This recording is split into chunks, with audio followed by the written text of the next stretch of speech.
Hello everyone. आज की इस वीडियो में हम लोग जानेंगे कि पास्ट कॉन्टिन्यूअस टेंस क्या होता है। तो चलिए वीडियो को शुरू करते हैं। सबसे पहले जानते हैं कि पास्ट कॉन्टिन्यूअस टेंस की पहचान क्या होती है। तो जिन वाक्यों के अंत में रहा था, रही थी, रहे थे आदि शब्द आते हैं उन्हें पास्ट कॉन्टिन्यूअस टेंस कहते हैं।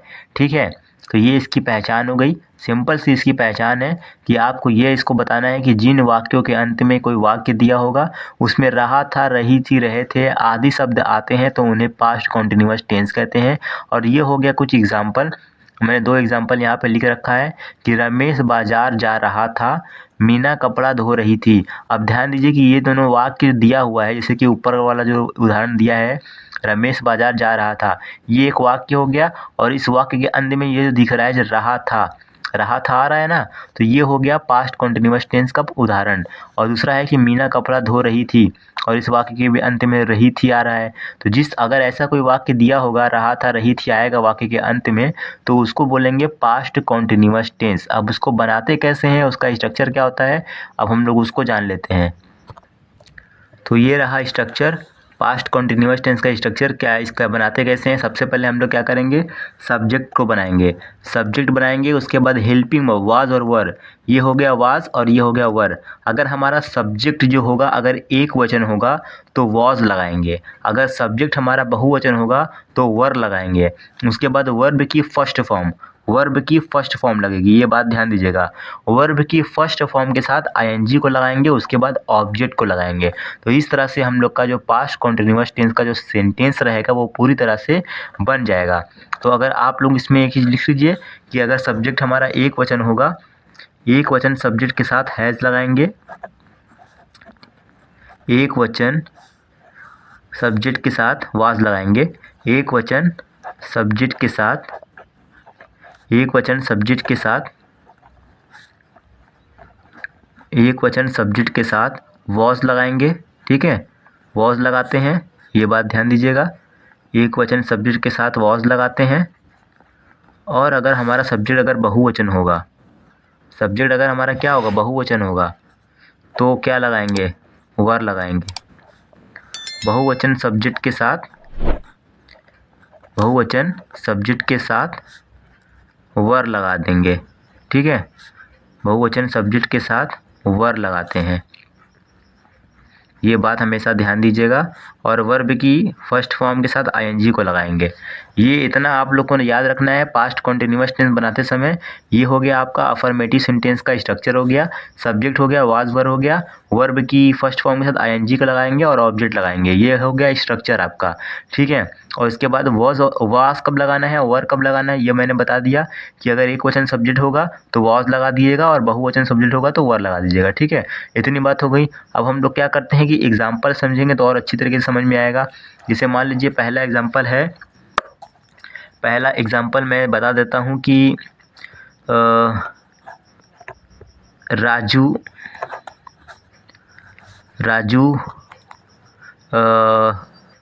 बाजार जा रहा था। ठीक है, ये एक नाम हो गया और नाम एक वचन होता है। राजू बाजार जा रहा था, तो ये देखिए यहाँ पर ये जो राजू है ये क्या है, ये सब्जेक्ट है, राजू सब्जेक्ट हो गया। और ये जो बाजार है ये ऑब्जेक्ट हो गया। और ये जो जाना है ये क्या है, वर्ब हो गया। तो हमें क्या करना है, पहले सब्जेक्ट बनाना है। सब्जेक्ट राजू है तो नाम हो गया, राजू नाम है तो राजू लिख देंगे। उसके बाद क्या करेंगे, हम लोग को हेल्पिंग वर्ब लगाना है, वाज और वर। हम लोग को वाज लगाना है यहाँ पर, क्योंकि हमारा सब्जेक्ट जो है वो एक वचन है, इसलिए वाज लगा दिया है। उसके बाद हम लोग को क्या करना है, इसके अकॉर्डिंग जो हमारा सब्जेक्ट हो गया, हेल्पिंग वर्ब में से वाज लग गया। अब वर्ब हमारा क्या है, जाना को बोलते हैं गो में क्या करना है, हम लोग को आईएनजी को ऐड करना है ना, तो आईएनजी को ऐड कर देंगे तो बन जाएगा गोइंग। उसके बाद राजू वाज गोइंग, अब क्या है, ऑब्जेक्ट है, ऑब्जेक्ट क्या है, बाजार, तो बाजार बना लिख देंगे गोइंग टू मार्केट। ठीक है, इतना बना देंगे तो हम लोग का एक एग्जाम्पल बन गया कि Raju was going to market, Raju बाजार जा रहा था। तो इस तरह से बहुत ही सिंपल तरीके से हम लोगों ने सीख लिया कि पास्ट कंटिन्यूअस टेंस कैसे बनाएंगे। अब हम लोग क्या करते हैं, एक दूसरा एग्जाम्पल समझते हैं तो और अच्छे समझ में आएगा। जैसे कि मैं बताता हूँ यहाँ पे एक दूसरा एग्जाम्पल से कि तुम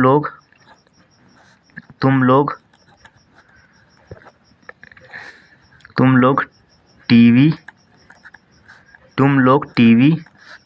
देख रहे थे। तुम लोग टीवी देख रहे थे। तुम लोग टीवी देख रहे थे। ठीक है, तो अब हम लोग क्या करेंगे, तुम लोग को क्या बोलते हैं, यू। आप लोग को पता होगा, तुम लोग को बोलते हैं यू, और यू जो है वो बहुवचन सब्जेक्ट है, ये आप लोग को मालूम होगा। तो अगर नहीं मालूम है तो आप लोग मेरी पिछली वीडियो देख सकते हैं, मैंने उसमें बताया हुआ है। तो यू जो है वो बहुवचन सब्जेक्ट है। तो यहाँ बहुवचन सब्जेक्ट रहेगा तो वर लगा देंगे। ठीक है, बहुवचन सब्जेक्ट के साथ हेल्पिंग में वर लगाएंगे। उसके बाद वर्ब क्या है हमारा, देखना। देखना क्या है, वर्ब है। देखना जो है ये वर्ब है। तो देखना को बोलते हैं वॉच। देखना को बोलते हैं वॉच, और वॉच में क्या करेंगे, आईएनजी को ऐड कर देंगे, वॉचिंग बन जाएगा। ठीक है, वॉच हमारा वॉचिंग बन जाएगा। तो यू वर वॉचिंग। तो उसके बाद ऑब्जेक्ट क्या है हमारा, टीवी। तो टीवी को टीवी लिख देंगे। ठीक है, तो हमारा सेंटेंस बन गया, पूरा कंप्लीट हो गया कि यू वर वॉचिंग टीवी, तुम लोग टीवी देख रहे थे। तो इस तरह से ये एग्जाम्पल से मैंने बता दिया, आप लोग को समझ में आ गया होगा। अगला एग्जाम्पल समझिए कि मैं किताब पढ़ रहा था। मैं किताब पढ़ रहा था। मैं किताब पढ़ रहा था। इसको किस तरह से बनाएंगे, मैं को बोलते हैं आई, और जो आई है वो बहुवचन सब्जेक्ट की कैटेगरी में आता है। इसके साथ हम लोग वर लगा देंगे, आई के साथ वर लगा देंगे। उसके बाद हमारा वर्ब क्या है, पढ़ना। पढ़ना को बोलते हैं रीड। पढ़ना को बोलते हैं रीड, और इसमें क्या लगा देंगे, आईएनजी लगा देंगे। तो रीडिंग हो जाएगा, आई वर रीडिंग। और किताब को बोलते हैं बुक। किताब हमारा ऑब्जेक्ट है, तो इसको बना देंगे बुक। तो इस तरह से हमारा सेंटेंस कंप्लीट हो गया, आई वर रीडिंग बुक, मैं किताब पढ़ रहा था। तो इस तरह से मैंने आप लोग को कुछ एग्जाम्पल के साथ समझाया कि पास्ट कॉन्टिन्यूअस टेंस कैसे बनाएंगे। उसकी पहचान मैंने बता दी कि वाक्य के अंत में रहा था, रही थी, रहे थे आएंगे, तो वो हो गया पास्ट कॉन्टिन्यूअस टेंस। उसका स्ट्रक्चर जो होता है वो सब्जेक्ट होता है, फिर उसके बाद हेल्पिंग वर्ब वाज और वर लगाएंगे।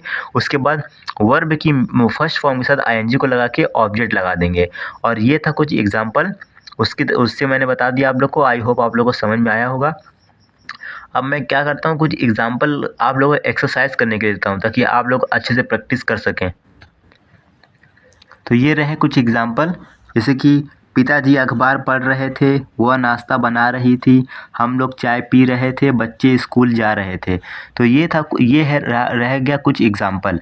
आप लोग को क्या करना है, इसको आप लोग को कमेंट बॉक्स पे कमेंट करके बताना है कि इसका सही आंसर क्या होगा। ठीक है, फिर मिलते हैं अगली वीडियो में। वीडियो अच्छी लगे तो वीडियो को लाइक करें और चैनल को सब्सक्राइब करें।